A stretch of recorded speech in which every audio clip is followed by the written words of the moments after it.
हरे कृष्णा। राधे राधे। किशन दासी के चैनल में आप सभी प्यार पे भैरजी भक्तों का स्वागत है। और आप सब कैसे हो? कान्हा जी की कृपा से, श्री जी की कृपा से आप सभी स्वस्थ होंगे, मस्त होंगे। तो आज है पौष मास की सफला एकादशी की। तो मैं महात्म्य सुनाने जा रही हूँ, कथा सुनाने जा रही हूँ। पसंद आता है तो लाइक, शेयर एंड कमेंट जरूर से करना। उससे पहले राधे राधे नाम की सेवा और श्रीमन नारायण नारायण नारायण जरूर से करना। तो चलिए जी, शुरू करते हैं। श्रीमन नारायण नारायण नारायण भजमन नारायण नारायण नारायण लक्ष्मी नारायण नारायण नारायण गोविंद नारायण नारायण। बोलिए लक्ष्मीनारायण भगवान की जय। श्रीमती राधा रानी की जय। एकादशी महारानी की जय। तो हाथ में तुलसी पत्ता, फूल या तिल ले सकते हैं। सफला एकादशी को भगवान विष्णु के नारायण रूप की पूजा की जाती है। पूजा में भगवान विष्णु की अथवा श्री कृष्ण जी की प्रतिमा की पूजा की जाती है। दोनों ही एक रूप हैं और साक्षात परब्रह्म है। इस व्रत को करने से समस्त कार्यों में सफलता मिलती है, इसलिए इसका नाम सफला एकादशी है। युधिष्ठिर ने पूछा, प्रभु पौष मास के कृष्ण पक्ष में जो एकादशी होती है उसका नाम क्या है, उसकी क्या विधि है तथा उसमें किस देवता की पूजा की जाती है, यह हमें बतलाइए। भगवान श्री कृष्ण ने कहा, राजश्रेष्ठ बतलाता हूँ, सुनो।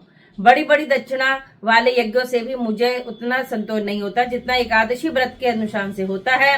इसलिए सर्वथा प्रयत्न करके एकादशी का व्रत करना चाहिए। पौष मास के कृष्ण पक्ष में सफला नाम की एकादशी होती है। उस दिन पूर्वोक्त विधि विधान से भगवान नारायण की पूजा करनी चाहिए। एकादशी कल्याण करने वाली है अतः इसका व्रत अवश्य करना चाहिए। जैसे नागों में शेषनाग, पक्षियों में गरुण, देवताओं में श्री विष्णु तथा मनुष्यों में ब्राह्मण श्रेष्ठ है, उसी प्रकार संपूर्ण व्रतों में एकादशी तिथि का व्रत श्रेष्ठ है। राजन, सफला एकादशी को मंत्रों का उच्चारण करके फलों के द्वारा श्री हरि का पूजन करें। नारियल, फल, सुपारी, नींबू, अनार, आंवला, लौंग, बेर तथा आम के फलों से श्री हरि की पूजा करनी चाहिए।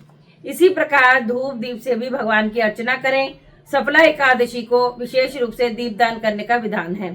रात को वैष्णव गुरु पुरुषों के साथ जागरण करना चाहिए। जागरण करने वाले को जिस फल की प्राप्ति होती है वह हजारों वर्ष तपस्या करने से भी नहीं होती।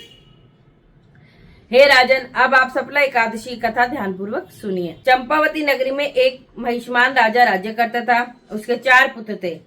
इन पुत्रों में राजा का सबसे बड़ा पुत्र लुमाक महापापी था। वह सदैव पर स्त्रीगमन तथा वैश्यों यहाँ अपने पिता का धन नष्ट किया करता था। वह देवता, ब्राह्मण, वैष्णव आदि की निंदा किया करता था। जब पिता को अपने बड़े पुत्र के बारे में यह समाचार ज्ञात हुआ तब उसने अपने राज्य से उसको निकाल दिया। जब लुमाक सबके द्वारा त्याग दिया गया तब वह विचार करने लगा कि अब मैं क्या करूं, कहाँ जाऊं। अंत में वह दिन में वन में रहने लगा और रात को अपने पिता की नगरी में चोरी तथा अन्य कुकर्म करने लगा। जिस वन में वह रहता था वह भगवान को अत्यंत प्रिय था। उस वन में एक बहुत पुराना पीपल का वृक्ष सब देवताओं का क्रीड़ा स्थल था। इसी वृक्ष के नीचे लुम्पक रहता था। कुछ दिनों के पश्चात पौष माह की कृष्ण पक्षी दशमी के दिन वह वस्त्रहीन होने के कारण शीत से मूर्छित हो गया। उसके हाथ पर अकड़ गए। सूर्य के उदय होने पर भी उसकी मूर्छा न गई।